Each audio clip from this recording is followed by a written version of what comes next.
flip? What the flip? What the flip do I do? I have to call the police. No need. Detective Nate Talon is already on the case. So the first MC Noir is an edit project for the Mass Communications program at RBC. Typically, every year, the student workers, the staff are meant to make a edit project that the students will be able to practice with for the classes each semester. And I say once a year because that was the traditional turnover time for, okay, we need a new edit project. And basically, it's just 3 scenes, beginning and end, and then a montage in the middle. And you're supposed to keep it simple so that they can get through it fairly quickly. But you just give them options. You include all the footage, bad and good, so that they get a chance to kind of piece together a movie to a script.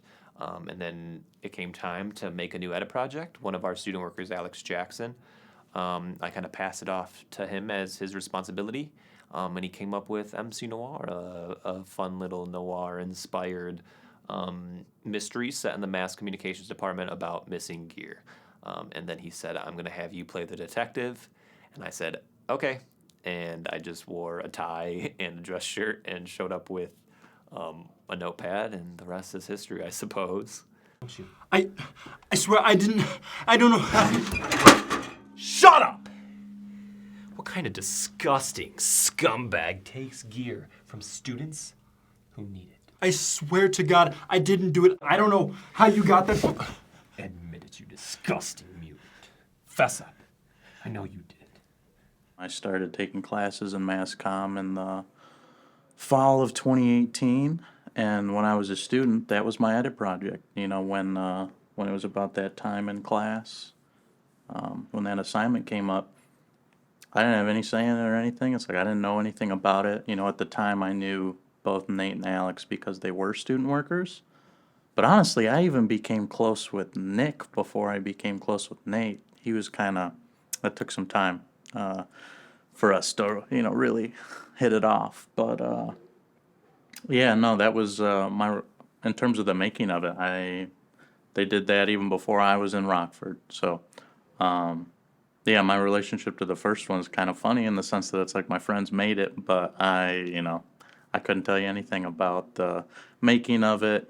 From what I know, the first one was very much one of those scenarios where Nate asked Alex to do it, and that got put on the shelf for a little bit, and then it got closer in time, and it's like, oh, we got to get that done. And then I think it, honestly, and I think it kind of reflects that. I think Alex would say that too.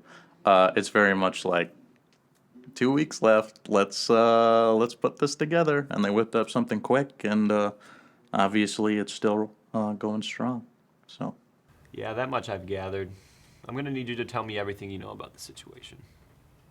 MC Noir 2, still to this day, one of the things that I had the most fun making, which is funny in and of itself, but it came time. The year has passed. We have a new kind of staff situation. After that one semester, I became a student worker. I replaced Nick Talon. And in the same way that Nate asked Alex to make the first one, I passed this edit project off to Luca. And some time passed, and I was kind of, we had to get the ball rolling on it a little bit more. So I went up to him. I said, hey, how's the edit project going? Do you have any ideas for it? He said, yeah, I think I want to do a sequel to MC Noir 1. I don't know. To me, MC Noir 1's, it's solid, but I think there's so much there that's very fun. And how much we've pulled out of MC Noir 1 even just brings me a lot of joy and makes me laugh. Because it's like a pretty simple story, but the fact that when we see Nate, everyone says, hey, detective, it's like, that's super fun. And it's like, I just wanted to expand on that because I thought there was a lot more to do. And, as a student, edit project's fun, but I would have liked to have had some more options. Like, as an editor, that's kind of what you do is you make decisions in the edit that benefits the story. And with MC Noir 1, you kind of get the same thing. I just don't think that there's enough there to be able to have that much creativity or options. So with MC Noir 2, my goal was, A, I think it would be fun to just expand on the story. But B, I wanted to have something for the students to have a little bit more control and options in terms of their edit. So I wanted to almost do it like Clue, where there was multiple endings and they got to choose who did it. I just thought that that was clean. And then I'm kind of like, okay, you know, totally fine. You know that this is replacing MC Noir 1 so that the students will have never seen that when they go to edit this. He said, totally fine. I said, okay.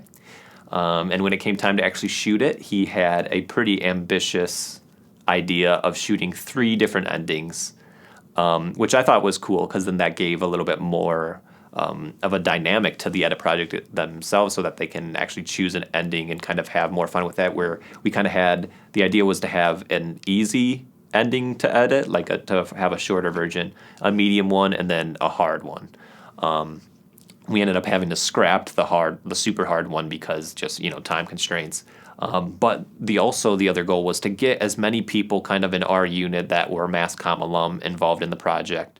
I specifically wanted to write in everybody I knew down here, because that's kind of the beauty of Mass Comm, is that, the networking, the connections you've made. I mean, that's how I've gotten where I am this far, is just by meeting people through classes and stuff down here. And we got a lot of the people that we wanted to have. And then, I just kind of showed up, and I didn't have to worry about directing it or doing anything else except acting. So that was a lot of fun, where I just kind of showed up, and we had a lot of fun during the shoot. We got a lot of footage. We shot so much footage, it was taking so long to transfer to each kid. Like, think if we normally go and pass out the project and, it might take 5 minutes per kid, a couple minutes per kid, it's like double that. So to think if we have a full class of 16 kids, it was taking 40 minutes for us just to, pass out the project, let alone, do anything with it. So there were some errors, and honestly, a lot of kids also complained because the first part of that project is them Just going through and cataloging all the footage and naming it.